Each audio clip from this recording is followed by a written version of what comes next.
an yataqaddam aw yata'akhkhar aw an yaminihi aw an shimali fi shalah yakni fi subhah.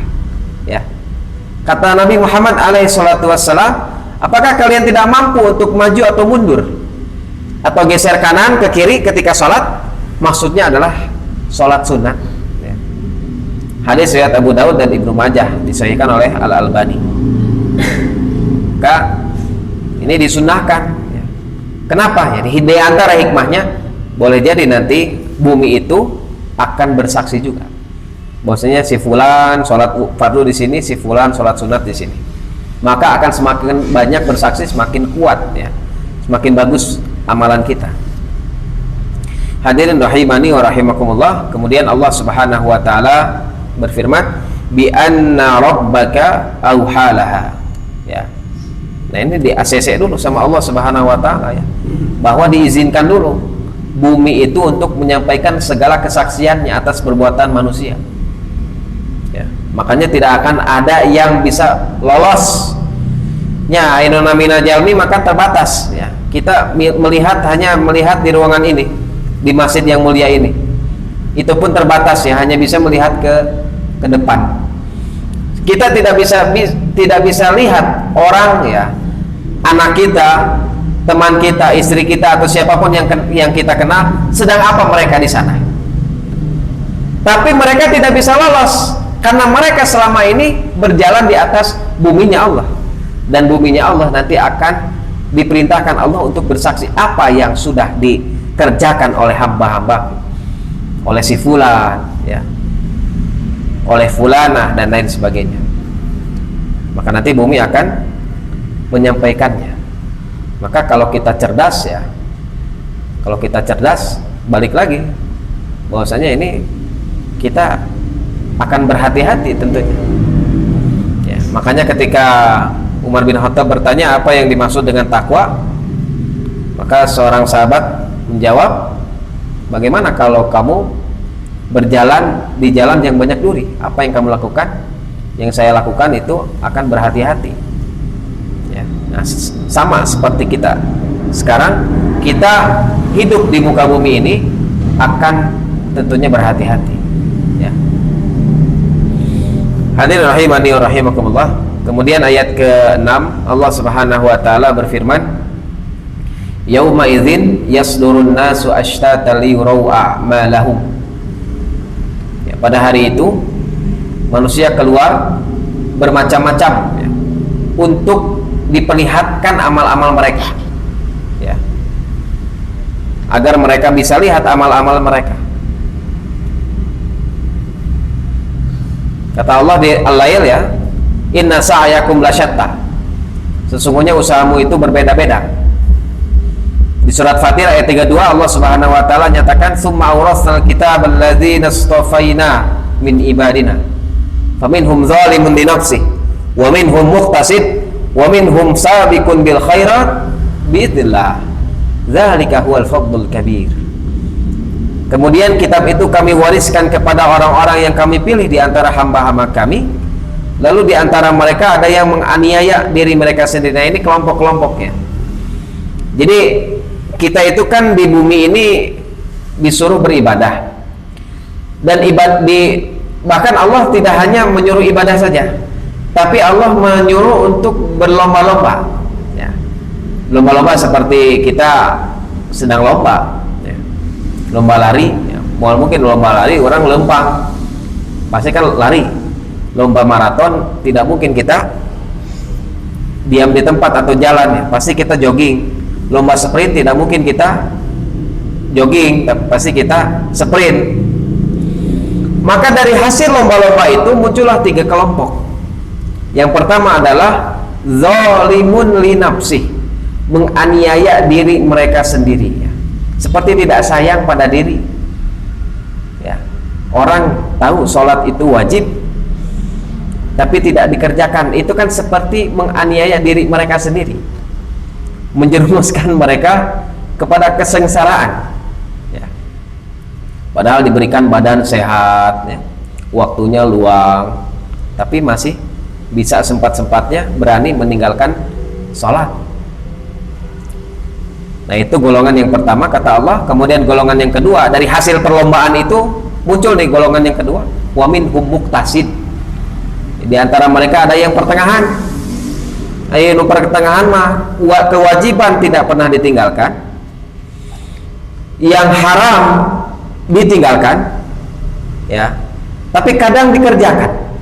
Yang makruh ini mayoritas dikerjakan, ya, mayoritas dikerjakan, tapi ada yang ditinggalkan.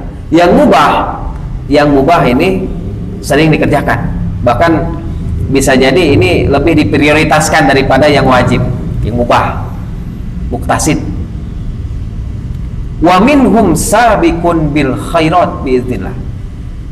Nah, ini orang yang terdepan dalam melakukan kebaikan. Anu wajib mah pasti, nu sunat tidak pernah ditinggalkan.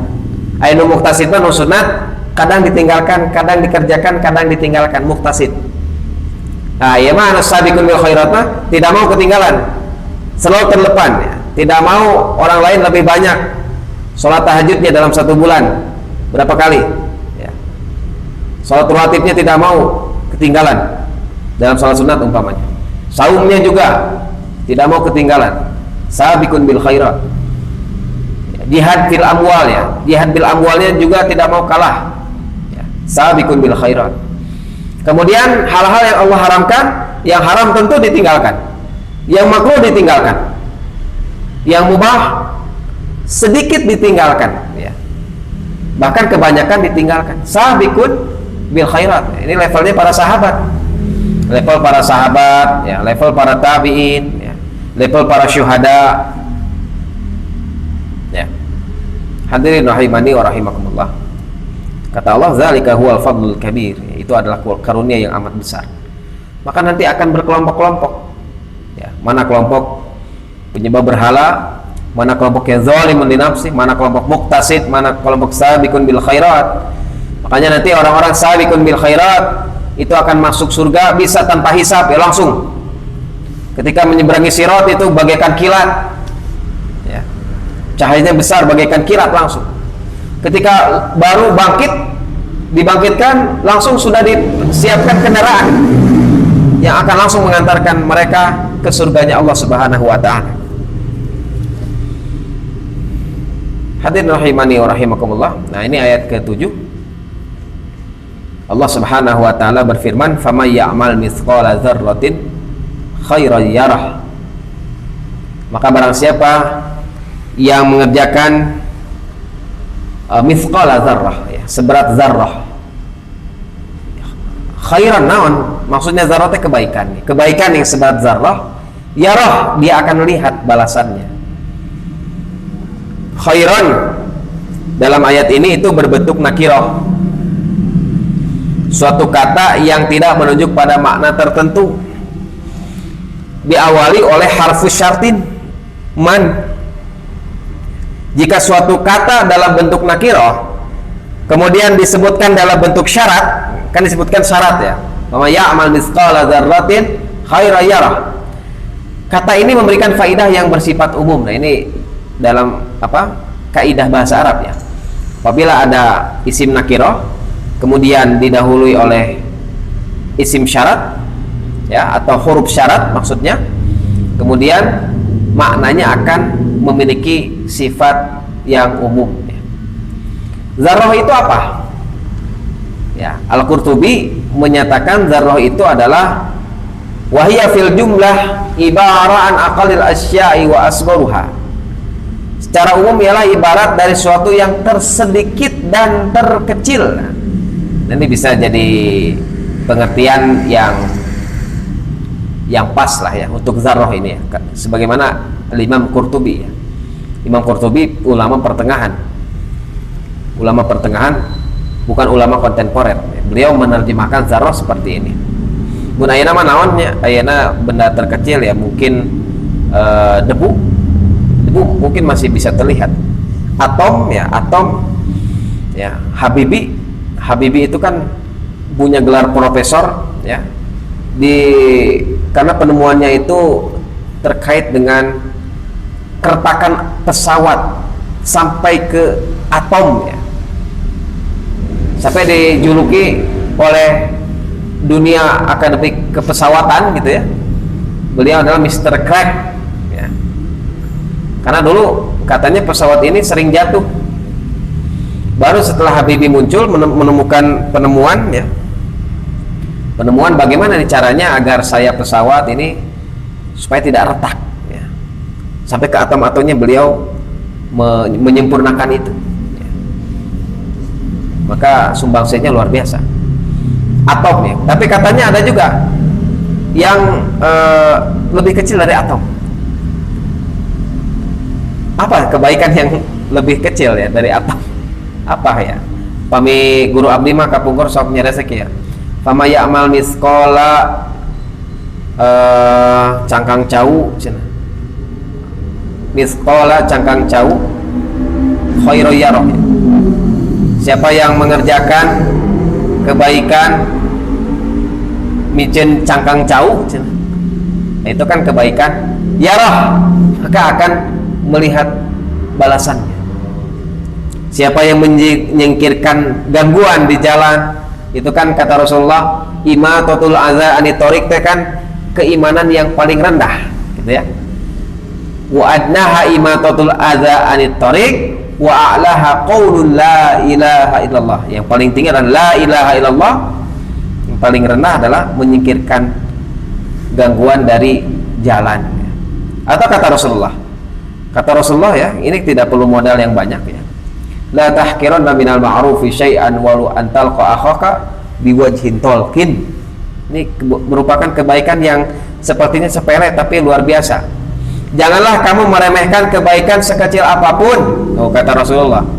Sekalipun engkau bertemu dengan saudaramu dengan wajah berseri ya. Jangan ya, sok hararesenya kadangnya ketika kita bertemu orang, apalagi orang itu tidak dikenal ya. Kalau dengan orang yang kenal itu biasanya mudah ya kita untuk senyum ya. Tapi kepada orang yang tidak dikenal terkadang ini susah. Maka jangan remehkan kebaikan saudaramu itu ya. Senyumanmu itu akan jadi pahala. Nah, ketika turun ayat tersebut ya, ini asal muasalnya ini adalah ada orang yang didatangi peminta-minta. Ada orang datang meminta-minta. Kemudian yang dipinta itu ngecek ke rumahnya, ke dapur. Iya, aya keneh teh tuangeun teh di dapur teh. Ngecek ini makanan masih ada atau tidak. Ternyata makanannya hanya sedikit. Dan itulah yang membuat ia enggan bersedekah. Moal mun saeutik mah moal disedekahkan. Kenapa? Karena ia anggap bahwa itu tidak bernilai dan tidak pantas di hadapan Allah Subhanahu wa taala. Ada saeutik. So kadang kan orang mah isinnya misalkan ieu mah naon atuh ala kadarna, ieu mah naon, ieu mah naon ya. Ternyata dengan peristiwa ini ayat ini bisa turun. Fama ya'mal mithqala dzarratin khairan yarah. Ya. Maka di sana ayat ini menjelaskan bahwa apapun yang kita sedekahkan sekecil apapun maka itu akan bernilai di sisi Allah Subhanahu wa taala asalnya dengan ikhlas tentunya. Ya. Bahkan ini ada ya yang suka bantu-bantu itu ya di pesantren itu suka bilang sok we mun aya makanan sisa cenah ya disedekahkan. Orang lain itu kan merasa apa yang dikasih itu sangat berharga bagi mereka. Yang terkadang yang kita kasih ini tidak berharga. Ya, makanya apapun yang kita punya, tapi memang tentunya kita sedekahkan itu yang bagus tentunya ya, yang masih layak. Ya, kalau misalkan makanan yang masih layak makan ya, kalau misalkan pakaian yang masih layak pakai. Bahkan orang yang suka bantu-bantu ini bilang, sok we cenah cep cenah pami misalkan aya sesa makanan ya, tarigu cenah tah tarigu anu teu kaangge anu tos kadaluarsa, sok we simpen di tempat sampah cenah tah tempat tangketa di sok dipulung cenah. Ku nya kan aya tukang sampah yang selalu membawa sampah ya, rutin ya ke pesantren itu. Ya. Ternyata waktu itu saya membuang itu terigu karena sudah kadaluarsa.